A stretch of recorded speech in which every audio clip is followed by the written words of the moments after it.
Justice Yashwant Verma के खिलाफ FIR की मांग। सुप्रीम कोर्ट से जस्टिस वर्मा की गिरफ्तारी की गुहार। सीजीआई खन्ना क्यों है तैयार।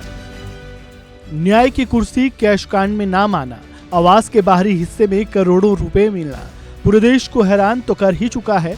जस्टिस यशवंत वर्मा जांच के घेरे में है।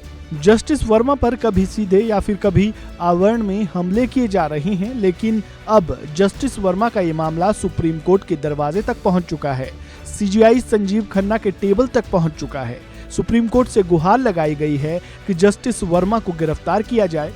गौर करने वाली बात यह है कि सीजीआई खन्ना इस गुहार पर विचार करने को भी तैयार हो गए हैं, लेकिन उससे पहले याचिकाकर्ता को एक अहम काम करने के आदेश दिए गए हैं। अब यहाँ सवाल ये है कि क्या जस्टिस यशवंत वर्मा वाकई गिरफ्तार होंगे या फिर सुप्रीम कोर्ट से उनको क्लीन चिट मिल जाएगी। ये तो वक्त तय करेगा।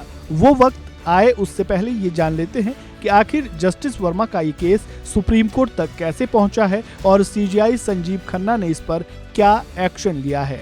दरअसल सुप्रीम कोर्ट में जस्टिस यशवंत वर्मा पर एफआईआर करने की मांग वाली एक याचिका दाखिल की गई है। सीजीआई संजीव खन्ना की अगुवाई पीठ के सामने इस मामले को मेंशन किया गया, जिसके बाद सुप्रीम कोर्ट ने याचिकाकर्ता को निर्देश दिए हैं कि पहले आप सुप्रीम कोर्ट की रजिस्ट्री से संपर्क करें। गौरतलब है कि रजिस्ट्री कार्यालय से ही सभी केसेस की सुनवाई के लिए लिस्टिंग की जाती है। अब सवाल ये है कि इस याचिका में क्या क्या लिखा गया है। याचिकाकर्ता ने याचिका में मांग की है कि दिल्ली पुलिस को जस्टिस यशवंत वर्मा के खिलाफ एफआईआर दर्ज करने का निर्देश दिया जाए।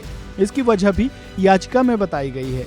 याचिका में ये कहा गया है कि इस मामले में सुप्रीम कोर्ट की तरफ से 3 जजों की कमेटी बनाने का कोई मतलब ही नहीं है, क्योंकि पुलिस को अब जांच शुरू कर देनी चाहिए।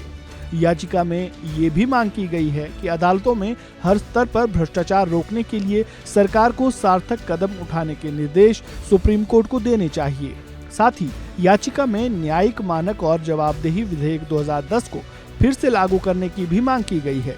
बता दें कि इस याचिका पर याचिकाकर्ता के वकील मैथ्यूज नेदुम्परा है, जिन्होंने सीजीआई खन्ना की बेंच के सामने जोर देकर ये कहा कि जस्टिस वर्मा के खिलाफ एफआईआर तो दर्ज होनी ही चाहिए।